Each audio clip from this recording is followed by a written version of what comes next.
Hello and welcome back to another breaking news update. My name is Jimmy Boyd and you were watching Boyd News. I want to thank you so much for tuning in today.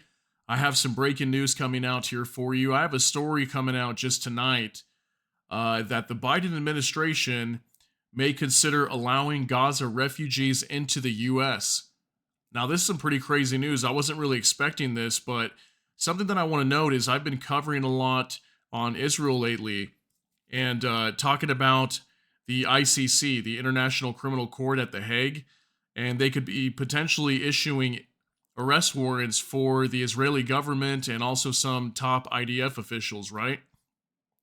So I've been talking a lot about that, and I feel like now what we're starting to see is the Biden administration, along with Israel, trying to come up with ways to kind of make the situation better. And I don't know if maybe they're trying to do some deals with the ICC in the background, maybe that we're not aware of, to kind of soften the situation here, because obviously in the Gaza Strip there is famine going on, and lots of innocent people getting killed from airstrikes, 35,000 plus people, many of them being women and children. So the ICC wants to issue arrest warrants for the Israeli government over war crimes of what's going on in Gaza. And Benjamin Netanyahu, I just talked about that today, that he was warning that this could set a dangerous precedent, and this could create like a domino effect and start, potentially creating more arrest warrants for the U.S. government, possibly the U.K. government, Germany, any countries that are involved in supporting Israel. So, I think the timing of this story is very interesting, but at the same time, it does look like we're getting close to the end of this war in the Gaza Strip, because we could be hearing in the next 72 hours. I heard coming out from Times of Israel stating that if they don't have a deal for a ceasefire in the Gaza Strip here in the next 72 hours, that the IDF is going to start moving in. Now, I don't know if they'll move in the next 72 hours, but they're finalizing their plans to invade Rafah in the Gaza Strip. Okay, so let's talk some more about this. This is actually on CBS News. This just came out tonight in the last hour or so at the time that I'm recording this. April 30th, 2024. It says White House considers welcoming some Palestinians from the war-torn Gaza as refugees. It says here the Biden administration is considering bringing certain Palestinians to the U.S. as refugees, a move that would offer a permanent safe haven to some of those fleeing war-torn Gaza, according to the to internal federal government documents obtained by CBS News.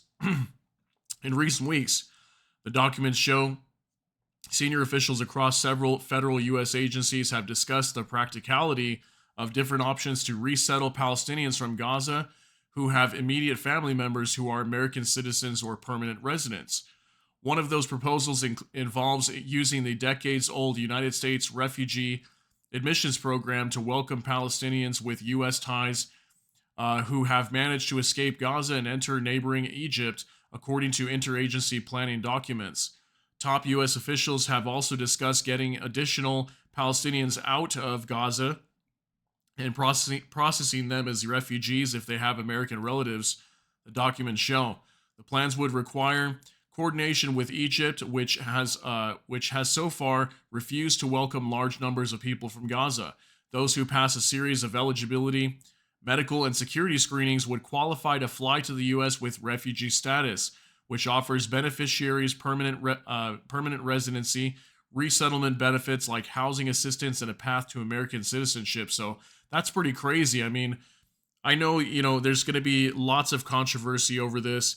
Some people are going to be okay with this. Some people are not. It's going to be very split down the middle, right? But I think it's kind of a good thing in some ways if there's people there that are that fall in line with this criteria to be able to come to the U.S. and do this legally and head to a path of American citizenship, and become good, productive members of society.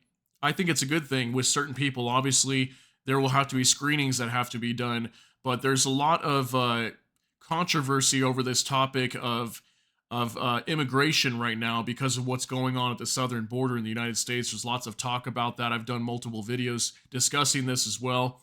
The southern border is a mess right now. There's millions of people that have come in illegally to the country, and this has been going on for many years now. So obviously, this whole situation with these Gaza refugees coming over here is going to be a very controversial topic. So I understand that. So it says here, while the eligible population is expected to be relatively small, the plans being discussed by U.S. officials could offer a lifeline to some Palestinians fleeing the Israel Hamas war, which local public health authorities say has claimed the lives of more than 34,000 people and displaced hundreds of thousands of civilians in Gaza.